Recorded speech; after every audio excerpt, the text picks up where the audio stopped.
here. And I was taking it. I'm like,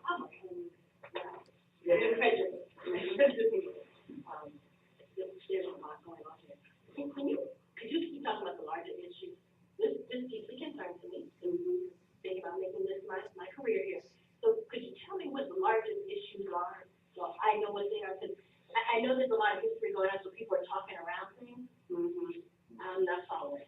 So if you could just tell me what the issues are, that would help me. All I can tell you are the issues from where I sit, from what I've picked up over the course.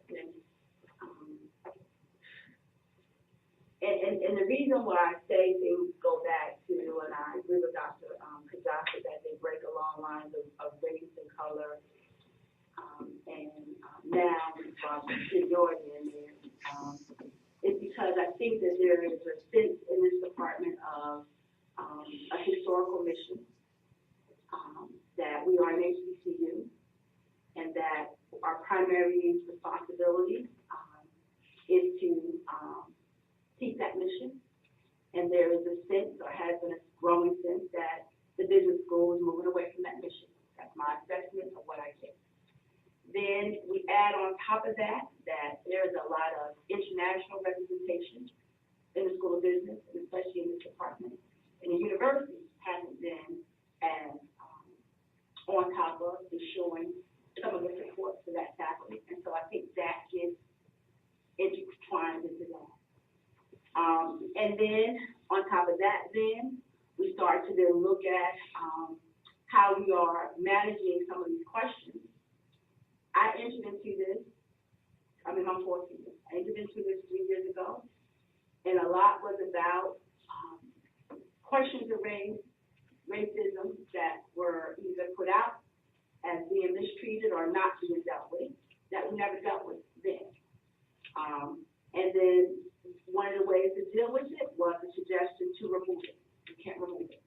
And so for the last 3 years, we've been trying to deal with that. But I think the underlying issues of our mission, our goal, and our treatment of people has continued. We haven't gotten better at that, which means we haven't sat down and really tried to understand, for example, how certain votes get split down the line, whether they're good votes or not votes. Just look at who's voting yes and who's voting no.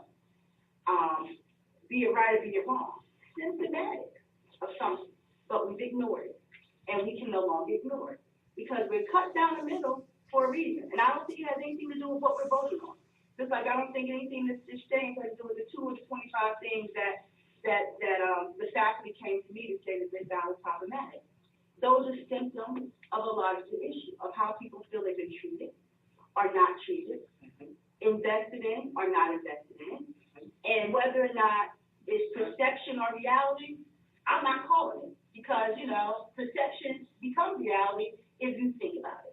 And so what I've been trying to say for the last year is that you're going to deal with that. Because if you don't deal with that, you're going to keep talking around. You're going to keep talking about 4 to 25 or 3 it is, or who is chair or not the chair. That's not what the issue is. The issue is something else. Some people feel in, some people feel out, and some people are responding to the fact that they feel out.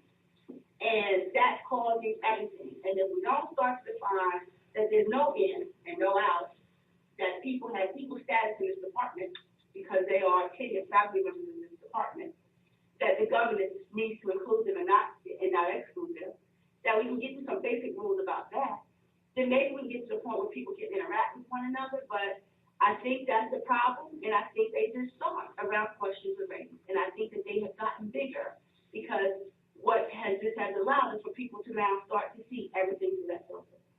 And I just think we're going to stay in this spiral if we don't deal with it.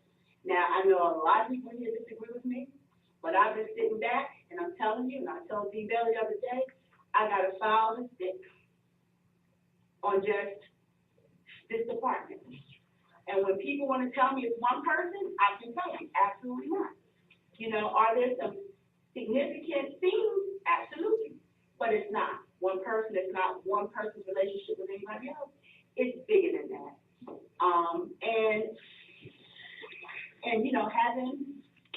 I am a psychologist. I've studied race, I've studied culture, I've studied all these things, and quite frankly, I thought when I became a provost, I could leave behind, but apparently I can't because it is affecting the effectiveness of my department.